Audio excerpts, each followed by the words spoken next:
بسم الله الرحمن الرحيم الحمد لله رب العالمين والصلاة والسلام على خير خلق الله محمد وعلى آله وأصحابه الكرام وتابعيهم بإحسان إلى يوم الدين. ربنا أرنا الحق حقا وارزقنا اتباعه وأرنا الباطل باطلا وارزقنا اجتنابه. ربنا آتنا في الدنيا حسنة وفي الآخرة حسنة وقنا عذاب النار. کچانی بەڕێزم لە ئاینی پیرۆزی ئیسلامە ئەو خوێنانەی کە لە پێشە و داوێنی ئافرەتیانە دەرەوە سێ خوێنی یەکەمیان بریتە لە حەیض عادە خوێنی مانگانەی ئافرەت کە خوێنەکە لەسەر لەشساغی لە ئافرەت دەرەچێتە دەرەوە. دەرسی پێشوو بە درێژی ئەحکامەکانی باس کردو. خوێنی دووهەمیان کە لە ئافرەت ئەچێتە دەرەوە بریتە لە خوێنی نیفاس واتە خوێنی دوای مناڵبوون. خوێنی دوای مناڵبوون بۆ وشەی دوای مناڵبوونم بەکارهێنا ئەو وشەیە چونکە لە کاتی مناڵبوون یا پێش مناڵبوون ئەو خوێنە بە خوێنی نیفاس حیساب ناکرێ ئللا ئەبێ ئەو خوێن لە دوای مناڵبوون بێت. ئەم جۆرە خوێنە کە لە ئافرەتەوە دەرەچێت طبعاً ئافرەتەکان مختلفن لە هەر ئافرەتێکە بۆ ئافرەتێکی تر بە شێوازێکە نەوعەیەکە وەکو عەرزم کردن دەرسانی ڕابردوو کە هیچ دوو ئافرەتێک نییە جۆری خوێنەکانیان وەکو یەکوابێ کە دەرەچێت. ئەفەرمێ کەمترین ڕێژە لە شەریعەتە کە دیاری کراوە بە نیسبەت خوێنی ئافرەتەوە لە دوای مناڵبوون یەک لەحەزەیە. یەک لەحەزە خوێن دێت ئەوە بە نیفاس حیسابە کرێ. زۆرینەکەشی بە 60 حیساب کراوە. 60 ئەغڵەبی خەڵک بە چ شێوازە حیساب کراوە؟ بە 40 حیساب کراوە. واتە زۆرینەی ئافرەتان 40. کەمینەیەکیان ئەگاتە 60 هەندێکیشان کەمتر لە 40. زۆر کات ئەم پرسیارە کە زۆرینەی کات کە لێمان ئەکرێ ئەوەیە ئافرەت ئایا ئللا ئەبێت 40 بچێ لە لای خۆمان وەکو کوردەواری ئەڵێن ئللا ئەبێت 40 ڕۆژەکە تەواوکە ئینجا ئەو کاتە خۆی بشوە. نە مەرج نییە. ئافرەتی وایە هەیە 7 ڕۆژە، ئافرەتی وایە زیاترە کەمترە، مەرج نییە. لە مناڵێکەوە بۆ مناڵێک گۆڕانکاری بەسەرایە چونکە عمری ئافرەت، جۆری خواردنی ئافرەت، زەمینەی لەباربوو بۆ مناڵەکە کە لە دایکە بێ هەموو ئەوانە تەئسیریان هەیە لەسەر مەسەلەی خوێنی نیفاس. بەڵام بە گشتی عولەما ئەفەرمون ئەو ئافرەتەی هەتا عادەی مانگانەی کەمتر بێ، مەسەن عادەکەی ئەگەر شەو ڕۆژێک بێ بۆ نمونە، ئەوە کاتی نیفاسیشی کەمترە ئەو خوێنە لە ئافرەتێک کە حەوشەوە حەو ڕۆژە. بە عموم و گشتی ئەبەو شێوازێ فەرمویانە ئەو ئافرەتەی کە لە 6 و 7 مەسەلەن عادەکەی مانگانە ئەوەندەیە احتیمالە بگاتە 40 ڕۆژ. ئەی ئەگەر ئافرەتێ لە 40 ڕۆژ زیاتر خوێنی هەبوو هەر ئاسایی هەتاوەکو 60 واتە ممکنە لە لەحزەیەکەوە خوێن لەم ئافرەتەیەتە دەرەوە بە ئاعتیبارەکرێ بە خوێنی نیفاس هەتاوەکو 60 ڕۆژ. لە دوای 60 ڕۆژەکە ئیتر بە نیفاس حیساب ناکرێەوە خوێنی نەخۆشی خوێنەترە. ئەمەی کە لە عەرزستانەکەم ئەمە بڕاوەتەوە، یعنی لەحزەیەک ممکنە 40 ڕۆژ زۆرینەیە کۆتاکەی 60 ڕۆژ. ئەگەر کەسێک لە 60 ڕۆژ زیاتر مەسەن خوێنی هەبوو ئیتر ئاعتیبارەکرێ بە نەخۆشی و دواتر ئەحکامی نەخۆشیتان بۆ باسەکە. واتە ئافرەت خوێنەکەیەکە لە لاشەیەتە دەرەوە پێوترێ خوێنی حەیض و عادە ئەوە مانگانە جارێک یان 2 مانگ جارێ یا زیاتر یا کەمتر بەپێی جۆری ئافرەتەکان گۆڕانکاری بەسەرایە. ئەحکامی خۆمان لە دەرسی پێشوە باس کردەوە. جۆری دووەمی خوێنی دوای مناڵبوونە ئەویش لە لەحزەیەکەوە دەست پێکە تا 60 ڕۆژ لەکوێ پاک بۆ ئافرەتەکە لەوێ خۆی ئەشوات و دەسەکە بە نوێژ و تاعەت و عەبدایەتی خۆی. طبعاً غوسڵەکان ئەو غوسڵانەی کە واجب ئەبن پیاوان 3 غوسڵیان لەسەر واجب ئەبن، ئافرەتان 6 غوسڵیان لەسەر واجب ئەبن. 3 غوسڵی زیادەیان هەیە. یەکێ لە غوسڵ زیادەکان دوای حەیضە، دوای عادەی مانگانەیە ئیلا واجبە لەسەر بێ خۆی بشوە کە ئینقیتاعی خوێن و خوێن نەما و هەروها لە نیفاسیشە ئەگەر خوێنەکە بڕایەوە نەما عینەن بە هەمان شێواز ئەبێ واجبە لەسەری ئەو ئافرەتە خۆی بشوە. هەموو ئەو ئەحکامانەی لە دەرسی پێشوە باسم کردو لە مەسەلەی حەیضە ئافرەت حرامە چی بکە، حرامە چۆن بێ، ئەو شتانی کە لەسەری حرام کراوە لە نیفاسیشە لەسەری حرام کراوە بە هەمان شێواز. ئەم دوانە کەس پرسیاری هەیە لەسەریان. جۆری خوێن بەس ئەوەی کە بەلامەوە زۆر گرنگە کە زۆر پرسیار لە خۆمەکرێ ئەو معلومەیە بە جوانی بگەێنن کە بریتە لەوەی ئافرەت مەرج نییە ئیلا 40 ڕۆژ خوێنی هەبێ یا 40 ڕۆژ اینجا دوای خۆی بشوە. ئافرەتی وایە شەو ڕۆژێکە هەیە هەفتەیەکە هەیە 20 ڕۆژە بەپێی جۆری ئافرەتەکان گۆڕانکاری بەسەرایە ممکنیشە ئافرەتە بێ 6 ڕۆژ بێ بەڵام لەوە زیاتر نییە.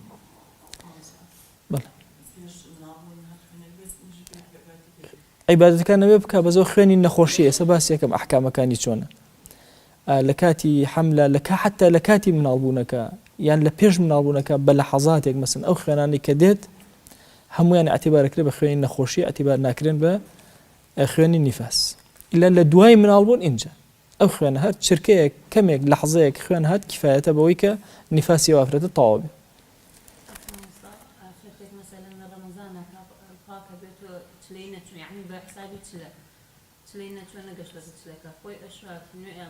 نوێژ و ڕۆژوو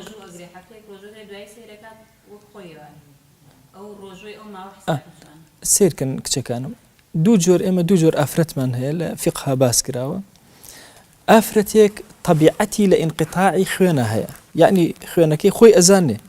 مەسەن 3 ڕۆژ ئەبڕۆ دەست پێ ئەکات و 4 ڕۆژ ئەبڕۆ دەست پێ ئەکات خۆی ئەزانێ ئەم جۆرە نوێژ ناکات لەو 3 ڕۆژەشە چونکە ئەزانێ دوای خوێنێ. ئەگەر نەیزانی لەو ئافرەتان نەبوو واجبە لەسەری نوێژکە خۆی بشوان نوێژکە بەس کە هاتەوە نوێژ با بڵێن عادەکەی هاتەوە جارێکتر خوێنی بینیەوە عینەن ئەوە ئەتیبارەکرێتەوە بەوەی کە ئەو 3 ڕۆژی دروست نەبووە ئیلا مەگەر 15 ڕۆژ بێ. واضحە کچم یعنی 15 ڕۆژ پاک بێ ئەو کاتێ ئەتیبارەکرێت بە عادەیەکی تازە.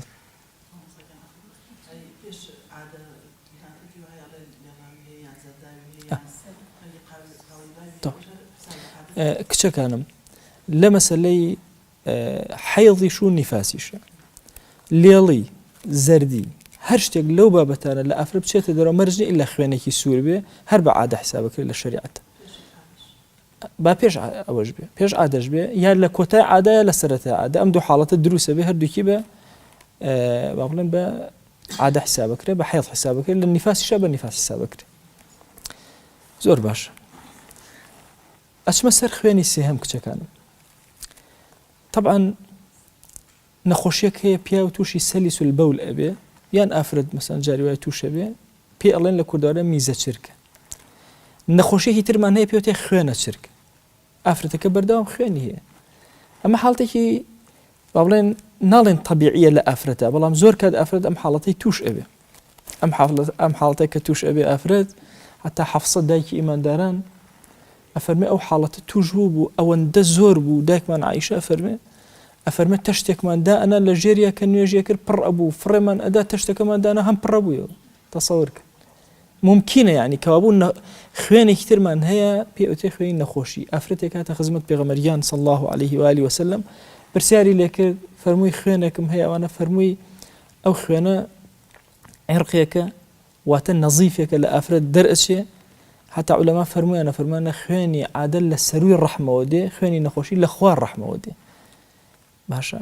هەمووی تهدید کراوە هەندێک جا بریندار ئەبێ خوێنیەتە دەرەوە ئەوانە هەمویان بە خوێنی نەخۆشی حسابەکرێن ناوی لێ ئەنێن خوێنە چرکە. باشە کوڕم ناوی لێ ئەنێن خوێنە چرکە. ئەم خوێنە ئەحکامەکەی چیە یعنی لە ئافرەت ئەچێتە دەرەوە. سەرەتا بە حکمی خوێنەکە باسکەم لە خزمەتانە دوایی جۆرەکانی و ئەنواعی و 5 جۆر ئافرەتمان هەیە لەو مەسئلە هەمووی هەموو باسەکە. حکمەکەی بالضبط حکمی میزە چرکەی هەیە. چۆن یعنی حکمی میزە چرکە؟ کەسێک ئەگەر میزە چرکەی هەبێ ئەحکامەکەی بەم شێوازەیە. نابێت دەستنوێژ بگرێ هەتا بانگ بدە. یەکەم نابێت دەستنوێژ بگرێ هەتا بانگ ئەدا. کە بانگی دا ئەچێت ئەو جلەی خۆی کە با بڵێن میزی پێوەیە شتێکی پێوە لای ئەبە پەڕۆیەکی پاک هەڵەگرێ اینجا دەستنوێژەگرێ نوێژەکە ئەکات لە کاتێکە کە ئەم پەڕۆپاکەی هەڵکردووە خۆی بەستووە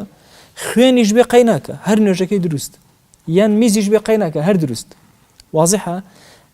خوێنە چرکە لەگەڵ میزە چرکە یەک حکمیان هەیە واتە ئەم ئافرەتەی کە تووشی ئیستیحاضە پێوتە ئیستیحاضە لە شەریعەتە خوێنە چرکە. ئیستیحاضە ئەبێ ئەحکامەکەی بەم شێوازەیە نابێت دەستنوێژ بگرێ هەتا بانگ ئەدا کە بانگی فەرموو ئەچێ دەستنوێژ ئەگرێ باشە تارەت ئەکا ئەو جلانەی لا ئەبە جلێکی پاک لەبەر ئەکا و پەڕۆیە شتێک ئێستا دایبیەک شتێک لەگەڵ خۆیان هەڵەگرێ نوێژەکانی ڕێک و پێک جێبەجێ ئەکا لەو کاتەی کە نوێژەکە ئەکا خوێنیش بێ قەیناکە نوێژەکەی هەر دروست کێشەی نییە. بینی دەستنوێژەکەی لەگەڵ نوێژەکە کچەکانم نابێ زۆر بێ ئەمە وەرگرن لە برای خۆتان نابێ بینەکە زۆر بێ بەبێ غەیری حاجە نوێژەکە تەخیر کات دەستنوێژەکەی بەتاڵە بێت. واضحە لاتان یعنی بانگی داوە ئەچێ خۆی پاگەکاتەوە پەڕۆیە کاڵەگرێت دەستنوێژەگرێ یەکسەر نوێژەکەیەکە خۆی تەخیر ناکە ئەگەر خۆی تەخیر کرد بە بێ عوزر خوێن هاتە دەرەوە دەستنوێژەکەی ئەشکی میز هاتە دەرەوە ئەگەر میزە چرکێ و دەستنوێژەکەی ئەشکێ نابێ خۆی تەخیر کرد لاتان واضحە ئێستا حکومەکەی چۆنە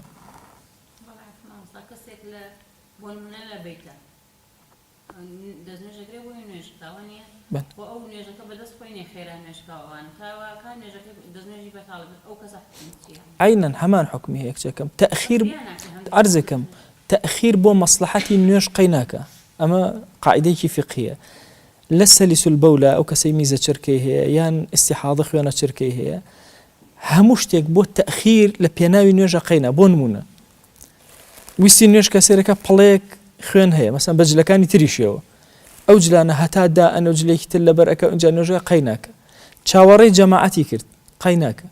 اليوش شاوري جماعته واضحة شلون شكون مصلحتي نيوجك يان مثلا قامتي كرت أما أفرته قامت سنتك شكان هركاتي نيوشتان كله مالو قامت كان اعتيادي خود بو خود أجري خود دسك يعني تو بأساي مثلا بانك دراوة أتوي نيوشكي قامتي كي جوان بخوني جان نيوجكتك أجري كي زور قوريه إيه مثلا قامتك لو كاتخون هات قيناك هر درست واضحة كألم بلبك يعني شتي خارجة نكويته بيني دەستنوێژەکەی لەگەڵ نوێژەکە شتی خارجە واضحە ئێستەگیان هەموو ئەو ئافرەتانەی کە تووشی ئیستیحاضە ئەبن خوێنە چرکە ئەبن هەمویان ئەبنە 5 بەشەوە دڵتان لای من بێ 5 بەش ئەبێت جوان ئەلەم 5 بەشە تێبگەین چکە ئەو ئافرەتانەی تووشی ئەم حاڵەتە ئەبن لەم 5 جۆرە تەجاوز ناکات جاری وا هەیە ئافرەت دوانیان سەرەتای دەستپێکردنی بە عادە یەکسەر بە نەخۆشی دەستپێک واتە لە 9 ساڵ کە یەکەم جارەکەوێتە عادەوە یەکسەر بە ئیستیحاضە دەستپێک بە خوێنە چرکە دەستپێکە حاڵەتەکەی ئەحکامی ئەمە چۆنە یعنی مبتەدیئەیە ئەم ئافرەتە سەرەتا دەستی پێ کردووە یەکەم جاری عادەبینیەتی فەقیرە کەوتوتە ناو ئیستیحاضەوە ئەحکامەکانی لە شەریعەتا چۆن ئەم جۆرانەی کە سەرەتایانە دوو دانن دوو جۆر ئافرەتن جۆری یەکەمیان خوێنەکان جێ ئەکاتەوە طبعاً خوێنی عادە لەگەڵ خوێن نەخۆشیە جیاوازە خوێنی عادە سووتێنەرە واتە ئەگەر بەر لاشی ئافرەتەکەی ئەکزێتەوە یەک دوو ڕەشە مەیلە و ڕەشە پێغەمبەریان صلی الله عليه و آله وسلم فەرمووی يعرف ئافرەتان خۆیان ئەزانن یەکسەر جێ ئەکەنەوە ئەویان خوێنی عادەیە ئەویان خوێنی عادەنی ئەفەرمی خوێنی عادەکە ئەم ئافرەتە کە سەرەتایەتی هەندێک جار ئەبینێ خوێنەکە تێرە تۆخە مەسەلەن سووتێنەرە ڕەشە هەندێک جاری خوێنێکی ئاڵ و کاڵە ئەزانێ خوێنەکە دوو جۆرە خۆی ئەمە لێک ئەکاتەوە ئەمە پێ ئەوترێ مبتەدیئەی ممەیزە ئافرەتێکە سەرەتا دەستی کردووە بە عادە بەڵام ممەیزێ ئەتوانێت خوێنەکەی جیاکاتەوە اعتیبارەکرێت لە شەریعەتە ئەو کاتەی خوێنە تێرەکە ئەبینێ ئەویان عادەیە ئەو کاتەی خوێنە ئاسایی و کاڵەکە ئەبینێ اعتیبارێکن بەوەی کە ئەوە عادەنی ئەویان نەخۆشیەکەی واتە ئەتوانێت نەخۆشی و عادە لە یەک جیاکاتەوە ئەوە جۆری یەکەمیان واضحە لاتان جۆری یەکەم ئافرەتێکە کە سەرەتا دەستپێکە یەکسەر ئەکەوێتە ناو ئیستیحاضەوە ئەکەوێتە ناو خوێنە چرکەوە بەڵام خوێنەکەی دوو ڕەنگە ئەو زەمەنەی زەمەنی عادەیە هەستەکەی خوێنەکە تێرە تۆخە زەمەنەکانی تر خوێنەکە ڕوون و ئاڵە ئەفەرمی ئەم جۆرەیان لە شەریعەتە اعتیبار ئەکرێ بە تێریەکە دائنێن بە حەیض و ئەوی تریشیان دائنێن بە نەخۆشی وەکو ئافرەتێکی ساغ حسابی بۆ ئەکرێ چۆن ئەکەوێتە عادەوە ئەمیش کەوتۆتە عادەوە دواتر لە عادە لە ئەچێ ئەوە جۆری یەکەم جۆری دووهەم لەو ئافرەتانە هەر مبتەدیئەیە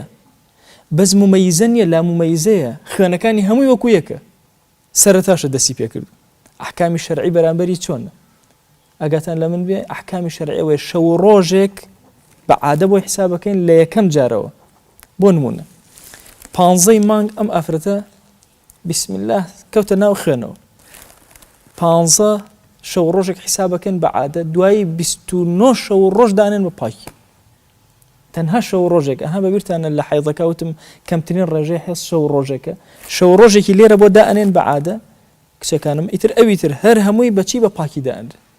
بۆ چونکە ئەم ئافرەتە سەرەتایەتی تووشی عادە ئەوێ کە سەرەتاشێتی خوێنەکان لە یەک ناکاتەوە لا ممەیزەیە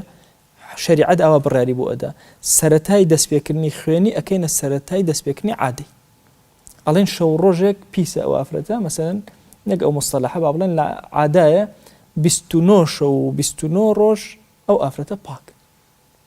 لا تەنوازیحە. جۆری دووەم جۆری یەکەم عەرزم کردوون کە خوێنەکان لە یەک ئەکاتەوە ئێمەش بڕیاری بە پێی خوێنەکان بۆ ئەدەین. جۆری دووهەم نە هیچ گیان ناکاتەوە یەک شەو ڕۆژی سەرەتای بۆی ئەڵم سەرەتای دەستپێکردن ئەبێ ئاگاتان لێبێ نەک سەرەتای مانگ سەرەتای دەستپێکردنی خوێنی ئەو سەرەتای مانگی ئەوە مانگی ئافرەت لە شەریعەتە بە خوێنەکەی حیسابەکرێ وازیحە سەرەتای خوێنی بە سەرەتای مانگی حیسابەکرێ شەو ڕۆژێک بە عادە بۆی دائنێن نوێژ ناکە دوای ئەوە خۆی ئەشوە ئەعتیادی نوێژەکە بەڵام ئەحکامی چی هەیە ئەحکامی ئیستیحاضە و خوێنە چرکەی هەیە هەموو جارێ ئەبێ نوێژ نەکە هەتاوەکو بانگ ئەدا بۆ شێوازە. ئەمە جۆری دووهەم. جۆری سێهەم ئافرەتێکەیە معتادە ینی پێشتر خۆی عادەی بینیوە یەک جار ببینە بەس بۆیە زۆر زەڕورە کچەکانم هەمیشە بزانی چەندی مانگ عادەت دەست پێەکە لە سەرەتای مانگە ناوەڕاستی مانگە چەنە وەکەی کۆتایی پێوە چەند ڕۆژە هەموو ئافرەتی ئەبێ ئەمەی خۆی بزانێ ئەگەر ئەوە نەبێ ئەڵێم ئەمە کۆدی ئافرەتە کۆت ئەبێ ئەو کۆدە لەبیر نەچێتەوە چکە زۆرێک لە ئەحکام بەهۆی ئەوە گۆڕانکاری بەسەرایە لە ئافرەتە یعنی ئێستا من هەر ئافرەت تەلەفۆنم بۆ بکەم مەسەڵەن بڵێ مامۆستا کێشەیەکم هەیە یەکسەر ئەڵم چەندی مان کەوتوتە عادەوە و چەندیش تەواو بوو و بە عادەتی چەند ڕۆژ بۆ چونکە یەکسەر پرسیاری ئەوە ئەەکەم تۆش ئەبێ ئەو کۆدەی خۆت بزانی بۆ چونکە ئەگەر ئەم کۆدە نەزانی دوای ئەحکامەکان قورسە بێ لەسرت چکە بێ احتیاطکەی کە احتیاطکەی زۆر زەحمەت. ئەم ئافرەتەی کە معتادەیە بەڵام ئێستا تووشی ئەوە هاتووە تووشی حاڵەتێک هاتووە ئەو تا بەردەوام خوێنی هەیە چی بکەین ئەمیش عینەن شێواز دوو شێواز سێرکەن کچەکان جۆرێکیان طبیعی عادە و شتەکەی خۆی لەبەرەوە ئەزانێ عادە و شتەکەی خۆی لەبەر ئەزانێ ئەچینەوە سەر عادە و شتەکەی خۆی پرسیاری لێ ئەەکەین چەند بووە ئەڵێ وەڵا کاکە من هەموو جارێک حوتی مانگ بۆ 10 مانگ لە عادا بوو ئێمە ژەڵێن کاکە دەچوە خوێنە چرکەی حوتی مانگ بۆ 10 مانگ هەموو مانگێک ئەوە عادەیە ما عادای ئەوە هەر هەمووی چییە هەر هەمووی نەخۆشی وازیحە ئەچینەوە سەر کۆدە ئەسڵێکی ئەم چۆر سەرەوە یەک جار لە عمریە عادەی بینی لە شریعەتە ئەبێتە کۆدی ئەو. ئەمە جۆری سێهەمە لە ئافرەتێکە معتادە پێشتر عادەی بینیوە ئێستا عادەکەی ئیتر تێکچوو هەموو کاتێ خوێنی هەیە خوێنە چرکەی هەیە یەکسەر شریعەت ئەچێتەوە سەر هەم وەختەکە چ کاتێ دەسی پێکرد چەندی مانگ بوو هەم ڕۆژەکە 3 ڕۆژ بۆ 3 ڕۆژتەوە 2 ڕۆژ بۆ 2 ڕۆژ 7 ڕۆژ بۆ 7 ڕۆژ 15 بۆ 15 بۆ دائند قەیناکە بە عمومی ئافرەت هەمووی کۆدەکەی وەستاوە بەڵام هەندێک جار دەرسی پێشوو باسم کرد بەهۆی خواردن بەهۆی جوڵە حەرەکە بەهۆی هەڵگرتنی شتی قرس جۆر بەهۆی ترسان بەهۆی قەلەقی تەبانەوە زۆر تەسیری هەیە لەسەر گۆڕانکاری لە عادە بەس لە عمومە گۆڕانکاری بەسەرە نایە یعنی تۆزێ ئەم دی ئۆدیۆ ئەکا تۆزە زیادەکە کەمەکە بەس دائیمە هەموو ئافرەتێک کۆدێکی تایبەتی خۆی هەیە کە لەو مودەیە ئەزانێ زۆرینێ عمری ئاوا ڕێک بووە بەڵام هەندێک جاری لادانی هەیە بەڵێ عرضم کردن ئافرەتی وایە هەمومان یەکەوتۆتە عادە دواتر سێرەکەی 6 مانگ جارێکێتە طبیعیە یان 6 مانگ جارێکەوتۆتە عادە ئێستا هەموو مانگ یەکەوتە عادە طبیعیە مهم تۆ کۆدە ئەساسیەکەی خۆت ئەغڵبی کاتی خۆت کۆدەکەی خۆت دیاری ئەەکەی ئەزانێ وازیحە. ئافرەتی سێهەممان ئافرەتێکی معتادە پێشتر عادەی بینیوە بەڵام کات و وەخت و شتەکەی خۆی ئەزانێ هاشا ڕێک و پێ کات و مادام وەخت و شتەکەی خۆی ئەزانێ ئەمەش بڕیاری ئەوەی بۆ دێ. ئەم جارە چوارەم ئافرەتێکمان هەیە کات و وەختەکەی خۆی لەبیر چۆتەوە بەڵام خوێنەکەی جیاوازە هەندێکی تێرە هەندێکی کاڵ و ڕوونە ئەحکامی شەرعی چۆنە بەرامبەر ئەم ئافرەتی چوارەمە ئەحکامی شەرعی ئێمە سەری ئەم تێری و هێواشی ئەم خوێنەی ئەم ئافرەتە ئەەکەین چۆن مبتەدیئەکە بڕیارماندا لەکوێ خوێنەکە تێر بوو ئەڵێن ئەوە عادەیە و لەکوێ ئاڵ بوو مەسەن ئەڵێن نەخێر ئەوە نەخۆشیە ئەمیش بە هەمان شێواز ئەڵێن کات وەختەکە لەبیر چۆتەوە بەڵێ دەی سیرکە چەندێکی لە خوێنەکە تێرە هەستەکەی ئەمە عادەیە ئەبرژێنێتەوە تێرە مەسەرەن ڕەشەمەی لەو ڕەش ئەوە بڕیار ئەدەین ئەوەی عادەیە ما عادەیە ئەوە هەمووی نەخۆشی واضحە لاتەنێسە گیان چوارم ئێمە چوار ئافرەتم بۆ باس کردوون و بەس پێنجەم ماوە پێنجەم تۆزە ئاڵۆزیتیایە سیرکەن یەکەم دانە سەرەتا دووەمیش هەر سەرەتا دەستپێ ئەەکە سەرەتا دەستپێ ئەەکە خوێنەکان جیا ئەکاتەوە کێشەمان نییە ئەڵێن ئەو کاتەی خوێنەکەی تێرە ئەوە عادەیە ما عادەیە ئەوە نەخۆشی سەرەتایە دەستی پێکرد بەڵام خوێنەکانی هەموو یەکسانە 1 و 2 مانگ یە شەو ڕۆژێک لە ئەوەڵی مانگ بڕیار ئەدەن ئەوە عادەیە 29 شەو ڕۆژ ئەڵێن ئەوە لە نەخۆشیایە ئافرەتەکە معتادەیە پێشتر عادەی بینی و بەس ئێستا تێکچوو هەموو کاتەکانی خوێنە بەڵام کات وەقتی خۆی ئەزانێ کۆدی خۆی لەبەرە ئەچینەوە سەر کۆدەکەی ئەڵێن بە پێی کۆدی خۆت ئیشک باشە چوارەم دانە خوێنەکە هەمووی یەکسانە وەکو یەکە نازانێ چوارەمدا کۆدەکەی لەبیر چوەتەوە بەڵام خوێنەکەی بەرزی و نزمی تایە باشە ڕەشی تایە تێری تایە حسابی بۆ ئەکەین لەکوێ خوێنەکە تێر و ڕەشە ئەلەوێ دائەنێن ئەڵێن کاکە ئەلەوێ تۆ نوێژ مەکە ئەلەوێ لە عادای ما عادای ئەوە نەخێر تۆ پاکیت پێنجەم دانە ناومان لێناوە لە شەرعە المتحەیڕە یعنی سەرگەردان ژنە سەرگەردانەکە باشە ژنە سەرگەردانەکە کێیە ئەو نەکبەتە کاتەکەی خۆی کۆدەکەی لەبیر چۆتە خوێنەکەشی هەمووی وەکو یەک چی لێ بکە کاتەکەی خۆی لەبیر چۆتەوە کۆدەکە باشە جوان لەبەری نەکردووە لەبیری چۆتەوە خوێنەکەش هەموو وەکو یەکە بۆم جیان ناکرێتەوە بزانم چ ڕەنگە ئەمە پێوتێ المتحەیڕە باشە یانی ئافرەتە سەرگەردانەکە طبعا دوو قەول هەیە لە مەذهبی ئیمامی شافعیە قەولێکی زۆر قورسە زۆر زەحمەت ئەو ئافرەت پێوتێ قەولی احتیاط تۆزێکتان لە قەولی احتیاط لە ئەحکامەکان بۆ باسەک کەم دانیان لە احتیاطەکان ئەو ئافرەتە قەت ئیتر نابێت سەرجەی بکە باشە ها ئەحکامەکان چەند قورسە چوێ دائما احتیاط کە احتیمال لەو کاتە لە عادا بێ چونکە نازانێ ئەو بۆ یاڵم کۆدەکە لەبەرکەن باشە دووەم ئەزان لە مانگی ڕەمەزانە هەموو مانگی ڕەمەزان ئەبێ بە ڕۆژوو بێت 14 ڕۆژی بۆ قبوڵ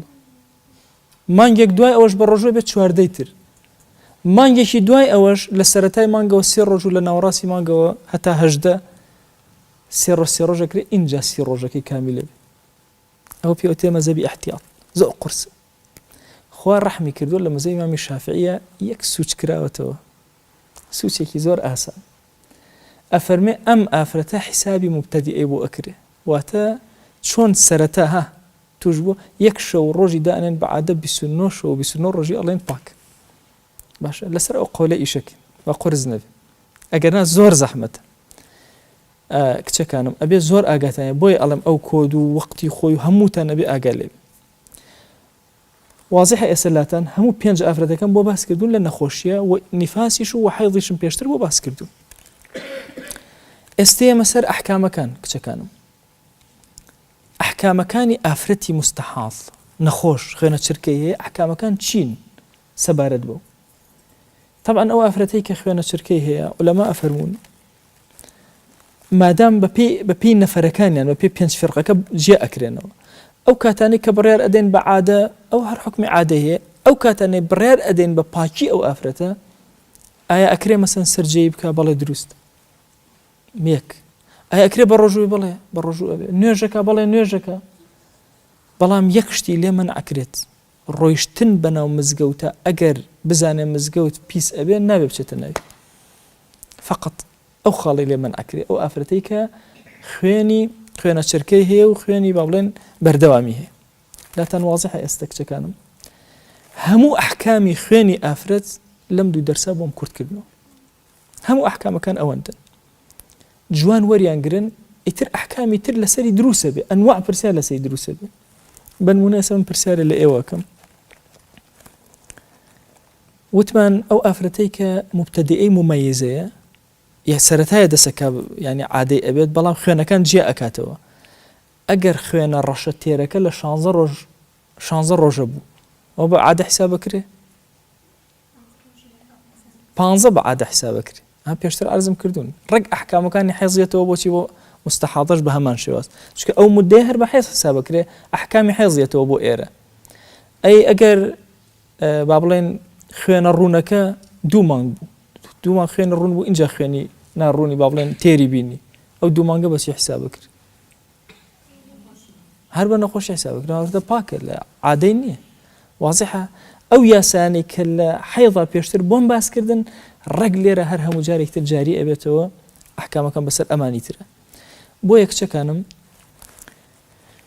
مەسئلەی ئەم ئەحکامی حەیض و نیفاس و ئیستیحاضە ئەم سیانە ئەم سێ جۆرە خوێنە کە خوای گەورە نووسێتی لەسەر کچەکانی ئادەم ئەم سێ جۆرە خوێنە لە داوێنی ئافرەتەوەیەتە دەرەوە ئەبێ ئەحکامەکانیان بە وردی بزان چونکە ئەمە ئیختیساسی خۆتانە تایبەتمەندی خۆتانە ما یەکێک لە کێشەکانمان دائیمە ئەوەیە کە ئیحراج بین کە پرسیارمان لێ ئەکرێ لەبەرەوە تۆ ئەبێ ئێوە هەر هەمووتان ئەم فیقەتان بە باشی وەرگرتوێ بۆی بتوان ئەدایکەنەوە جارێکی تر کەسێ پرسیارێکی بێ ئیشکالێکی بێ بۆی حەلەکەن بەپێی ئەو یاسانەی کە عەرزم کردوون بڕوا ئەکەن ینی لەوە ئەچێ لە فەقیەتیمەوە هەتا ئێستا لەوە ئەچێ بڵێم 500 جار پرسیاری ئەوم لێکراوە ئافرەتی وتێ باشە ماوەسە من چل ڕۆژەکەم تاوانەوە چۆن خۆم شوم نوێشکە وا ئەزانێ واجبە لەسەر ئیلا بێت چل ڕۆژ نوێژ نەکەن لەوە چێ 3 ڕۆژ بێ لەوە چێ 7 بێ لەوە چێ 10 بێ فەرقەکە یعنی تەسەوور کرد ئەوەندەیان پرسیارێکی خۆش و گومانم پێیا کرد و جارێ وتم ئەرێ با سێرێ بکەمەوە نەوەکو هەبێ قسەکەیات ئەوە دێت باش ئازانم ئاخر مەشهور بووە بە چل بەس مەرج نییە نا مەرج نییە چل بێ يعني أكثرية أو هاي أغلب أو هاي يعني تصور كان لم كاتنا جاري وهاي طلبة برسار مليئك يعني برواناكم طلبة يزور مثقفي تيجيشتو كشي نظري أو هاي إلا أبيت لك طاوك بينما الشريعة وهانية يعني لما مسألة عادية يعني جاري وهاي أفرد لي بتكيشة والله ما وصل من توشي نخوشي بس توشي نخوشي والله من ما صار عدمك وخلقنا تناشى والرجل جاب شو الرجل شيء يعني يا بهر نبي أرزم كردن درسي بيشو يعني زور طبيعية أفرد للصالة كجارب كتعادة شيء يعني الشريعة تعمل باس كده لو كتبانا طبعا بالرواكن أو كتبانا كأيخوان ما وهند جار الله بقرآن الله أفرد مسيوتي أو ندور ذكريتي علماء يكون أو نددي قدشتيان نسيو بالله بيان كردو بيانيان كردو بلام همو أو يكن خوشة بينج نوعيتي أساسية أو بومباس كردن نوعيتي تلا بين كان دروسة بس أم بينج أساسية وهروها نفاسيش أو عرزم كردن وعادش حيضكش درسي بيشو بدرجي بومباس كردن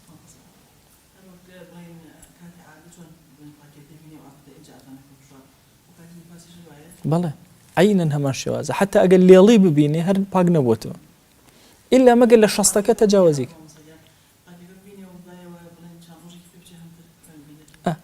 كركم دو جور أفرت من هي هر خوي طبعا أرسنك لمسألة نفاسة برجل أفرتان بو شوازة شو روج خويني هي دو شو دو روج خويني شو روج خويني دو شو دو روج خويني شو روج أو هاي يا ما خوي أزاني أو هاي تخوي ناشوا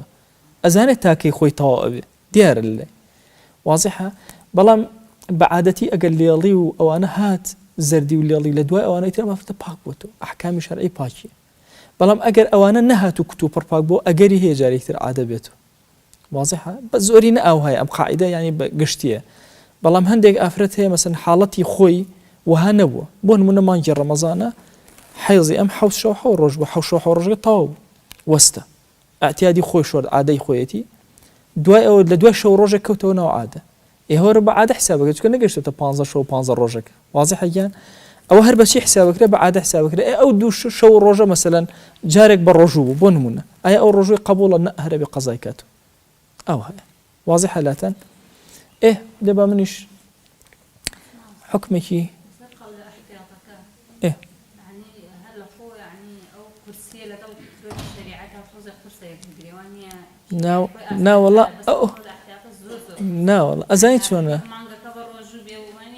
أزايد شو أنا كتشكم طبعا يما بشيق للشريعة بريت لها احتياطات بشيق للشريعة بريت لها احتياطات شو طبعا لما بشيق بريت لها احتياطات بنمونا مثلا دزنج لأفرد أشكيته يا ناشكيته نيرو ميل بين يكتره سير رأي إيمان الرأي مذهب إمام الشافعي وقولك لإمام أحمد أفرمي ناشكي علي أفرمي أشكي ماشا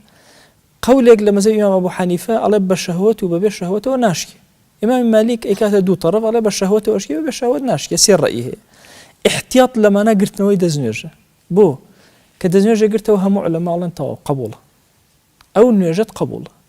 أي قد أزوج النقرته وبري لزانا وتوانا قبول نية واضحة دائما قولي احتياط قرسترين هالأبجيري لمشى علماء هاتون قولي احتياط يعني رون كرته وتأفرتي وتيكاك من احتياطك لبردين داري خو احتياطك أحكام احتياطي ودياري واضحة يعني أول شيء كمثلا احتياطي نكرت خواهي قول النفسي كي داوة لما زهبا قولك لسرويك الله حسين مبتدئ أبو أكري أوجي أم عين اعتباري يعني مبتدئ أبو أكين وكيشي نابي واضحة إما مثلا قيد شيء كده يبقى قرز به أخو الدين هم قرز بده زوج قرز نية بە قورآن جارێ خەریکە پشتێشی باشە دەستێژێگری هەوی قورسە ئەو ئاساییە ینی هەندێک ئەحکام هەیە ینی تۆ ئێستا ڕۆژوگرتنەوەی ئافرەت قورس نییە والله جارێ زۆر بە زەحمە شیردەرە پێ ناگیرێتەوە شەریعەت داینەوە باشە احتیاطە بابیگرێتەوە مەسەلەن زۆری ترێ لە بابی احتیاطە وەختی خۆی ڕەحمەتی خوا لە دکتۆر هاشم بێ طبعا جارێک سەفەریان کردبوو تەڵەبەی کولی لەگە دکتۆر هاشم جەمیل پێ وترا فەقیه العراق پیاوێکی زۆر عەزیمەوە ئێستاش هەر بەرحەیاتە لە عێراقا نییە دکتۆر هاشم جەمیل طبعا کۆمەڵی کتێبی هەبوو کتێبی زۆر بەهێز یعنی ئاڕای زۆر بەقووت لە فقه هاشتی زۆر بەقووت یەکێک لەوانە ڕەئی ئاوایە ئەگەر سەفەرێکە کرد 18 کیلۆمەتر بێ دروستە قەسر و جەماکی سەفەریان کردبوو خۆی قەسر و جەمعی نەکردبوو خەڵکەی کردبیان وتیان بابەت تۆ بە لە سەفەتوای تۆ ئەیکێ وتی وەڵای من احتیاط ئەەکەم بۆ دینی خۆم هەتا هەشتا ئەوەندە ناتوانم خۆم ناتوان بیکەم بەس ئەو فتوای بۆ عامەی خەڵک باشە بۆی هەندێک جار شتانێکی قورسەیە وەختی خۆی ماوەسانی ئاینی کە ئێمە دەرسمان نەخوێن مناڵ بووین یان و قال بۆ خۆتان قیل بۆ خەڵک ئێمە تێ نەگەیشتین قال بۆ خۆتان قیل بۆ خەڵک یعنی چی یعنی ئەوەی کە قالە و قورسە خۆتان تەنفیزی کەن ئەوەی قیلە تەساهولکەن بۆ خەڵک ئاسانی با من پرسیارێ بکەم ئەم جارە دیارە ئێوە چاک تێگەیشتن پرسیار ناکەن سەرەی منە ئافرەتێک لە دوای عەسرەوە یەک لەحظەی ماوە یەک نیو دقیقەی ماوە باشە یەک دقیقەی ماوە بۆ نوێژی ئێوارە پاک بوویەوە ئەم ئافرەتە نوێژی عەسری لەسەر واجبە یان نا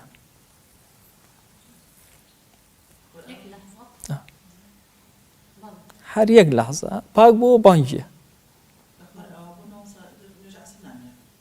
باشە هێشتا خۆ یەک لەحظەی ماوە ئینجا ئەم پاک بووێت ئەسەرەتی واجبە لەسەرێ بە قەزای کاتەوە وەلەو یەک لەحظەش باشە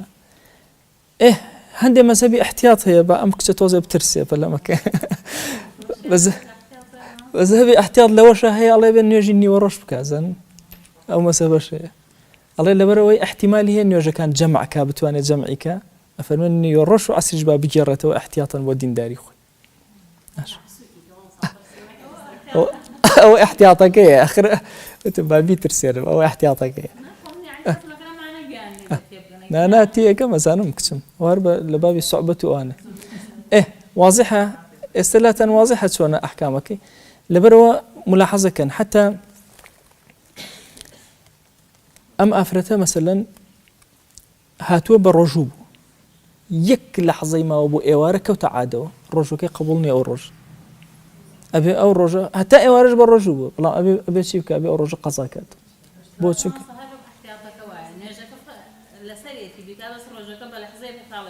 طبعا ڕێک بابی احتیاطەکەی باشە چکە ئەبێ ئەو ڕۆژە تەوا ئەو ڕۆژە بێ ئەو ڕۆژە بە ڕۆژوونەوە بەچی بە ڕۆژوو بۆ ظاهرن شکلن بەڵام تاوا ڕۆژەکەی شکا پێش وەقتی خۆی پێش بان تەوا چونکە لە کاتی ئەزانی چۆ کچەکەم إن الصلاة كانت على المؤمنين كتابا موقوتا موقوت صلاة هموي وقته صلاة هموي وقته باشيان موقوته أم وقته لم وقته بنمونه سبا نمونه هو واضح تربية ذهني هم اتفاق معنا لسر وقتك هم علماء سيرك أم وقتك تحديدي كده بو أم نيجا بو نمونه من براومته أقام لخومني هيج باشيان شيتا كسيك هيج أقاي لخويني للطواوي وقتك أقاي لخويني أو نيجي لسرني يك لحظة بأقاهاته نيجا لسري فرز بوت شو خطابك خوش مولي كرت واضح كتم خطابك خوش مولي كل سري واجب كل سري واجبو يتر أبي بيكاتو أويش أوها يا راك لحظة لكاتك خطابي خوش مولي كلو باق بو واجب ولا سري أو نيجي جيبجك قيناك خطابك شمولي كردوا معذورة لأنك نقولها بارنية آخر قصك أوي أخو أجر فريا يغسلوها مشتبكيت وأمانة أي أو قلنا باري شيء ولا سي تأخيرك أم قلنا بارنية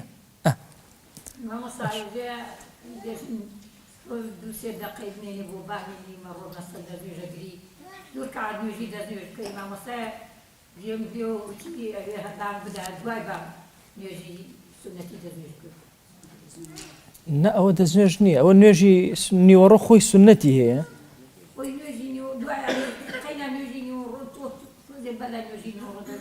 إيه قيسك نيجي كتكيش تحية المسجد كي دزنو جري نجي دزنو جكي أو أنا قيناك بيانك هيك كيشيني نا أو هي سنتي ني وراكية سنتي ني وراكها تا بانغدات ونايك أبي ترني هي دزنو جكي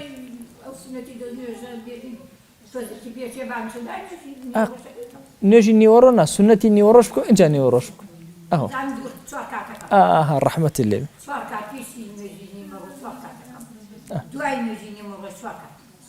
تو دس خوش بيه تو دس خوش بيه با من پرسیارێکتر لە ئێوە بکە طبعا یەکێک لە کێشەکان کچەکانم مەسەلەی خۆشوردن یعنی مەسەلەی خۆشوردن ئەبێ ملاحەزەیەک لە لای ئێمە هەبێ مەسەلەن ئێستا ئەوە پێش نوێژی بەیانیە پاک بوویتەوە والله کاکە گیان پەلە ئاخر بەخۆ ئێستا خۆم پێ ناشۆرێ تەمەڵی نابێ بکەن والله کاکە ئاخر ئێستا ئاوەکە گەرمێ بەخۆ ئاخر ئەبێ جوان خۆم بشۆم کورە خۆشوردنی چڵک شتێکە خۆشوردنی واجبی شەرعی شتێترە کچەکانە بەس مجرد هەموو لاشە تەڕ ببێ ئەچی نوێژ و تاعەتەکەی خۆتەکەی یعنی وا تەسەور مەکە ئیلا ئەبێ بە لەفکە و نازام تەرتیبە ئینجا دوای بڵێ وەڵا نوێژەکەم دروستە وان نییە بەس لاشە تەڕ بوو دروستە واضحە بۆیە قەت نەهێڵن نوێژتان فەوتێ بڵێ وەڵا دوای قەزایەکەمەوە نیشتیوە ڕێک و پێک نوێژەکە لە کاتی خۆیان جێبەجێکە ئەویش بۆ کەیفێتە تەبیعی کچەکانم هەندێک دایکمان عایشە فەرمێ پێغەمبەریان صلی الله عليه و سلم لە سێ مشت ئاوا خۆی شۆرد سێ مشت ئاو ئەوەن سێ مشتی ئەوەن کوڕەوتیان چۆن شتی وابێ فەرمی کانە یەدەهین به چۆن خۆت چەورەکەی ئاو یعنی تۆ بەس ئەوەنە مجرەدی مو لاشەی خۆت تەرک وەسواسی شتی ناوێ سەعادی ئاو بکە بە خۆتە ئەمە نییە بەحاڵ لاشەی خۆت تەرکە نوێژەکە جێبەجێکە با نەفەوتێ ئەهەم شت لە حیاتی تۆیان نوێژەکە جێبەجێ ئەکەی ڕێک و پێک کچی خۆم دوای بڕۆ خۆت بشۆ کێشە نییە مهم ئەو نوێژە فەرزی نوێژ زۆر گەورەیە یعنی من هەست بە تەهاونەکەم یعنی ئەوە لەو ئەچێت بڵێم هەزار جا پرسیاری ئەوم لێ کرابێ ئەخە دەیمەوەسە ئاخە من چۆن دوای ئەبێ خۆم شۆ بۆ دوای خۆت بشۆی لە شریعەتە بەحاڵ لاشەی خۆت تەرکە نوێژەکە جێبەجێکە با نەڕوە اینجا دوای ئەوە قەیناکە خۆت ئەشوێ دەجار خۆتەژی کە سەقی نییە واضحە اینجا کۆتا قسە و ملاحەزە لە خزمەتانە ئایا ئافرەت لە کاتی عادا ئەبێ خۆی بشۆیان يعني عادەتێکی کوردەواری سەر هەیە ئافرەت لە کاتی عادا خۆی نەشوا و نازام تووشی ئیلتیهاب بێ شتێکی علمیش نییە هیچ نییە بەڵکو لە شریعەتە ئافرەت پێویستی بە پاک و خاوێنی هەیە زیاتر لە پیاو حەزەکەم بزانن زیاتر لە شریعەتە سێ غوسڵ لەسەر پیاو واجب کراوە 6 لەسەر ئافرەت واجب کراوە لەبەرەوە ئافرەت زیاتر غوسڵی لەسەر واجبە و لە کاتی عادەشە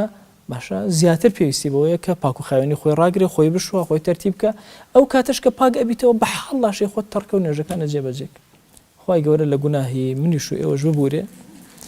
ئەپاڕێنەوە ئەلاڵێنەوە خوای داوا لێ ئەکەین بە ناوی جوانت بە صیفەتی بەرزە بە ئیسمی عەظەمەت خوای لەسەر جەم گوناهەکانمان ببوورە یا ڕەبی خوای دەرگاکانی خێر بەسەرمانە بکەرەوە یا ڕەبی خوای ئەمە فەقیر و محتاجی بەردیوانی تۆن یا ئیلاهی ئەوەی کە ئەمانەیە لە ژیانە پێمان عەتاکە یا ئەکرەم الئەکرەمین یا ربی خواه گناه با اشکرا کردمان عفومان که گناه با پنهان کردومان عفومان که پروردگارا گناه لمو پیش کردومان عفومان که گناه لمو دعای کین و فریاد توبه نکوین خواه عفومان که خواه بزی و رحمتی خود بسرمانه ببارن آرامی بسرمانه ببارن لدینکت حالیمان که شارزامان که درگای خیر بسرمانه بکرو یا اکرم الاکرمین یا ربی خوایان ام خوشکانم لبرخاتی تو لم شو ناکوبون و ام درسا یا ربی خوای رحمت و مهربانی خود بسریانا ببارنا عفو آرامی خود بسریانا ببارنا برکات آسمان و زوی بسریانا ببارنا دعا کانیان قبول که اوی ایانو پیان عطاک یا اکرم الاکرمین وصلى الله على سيدنا محمد وعلى آله وصحبه وسلم تسليما كثيرا أبدا إلى يوم الدين خواهي قول لقناهي مني شو إيوه جوبوري خوالي من قبولك موفق بن يا ربي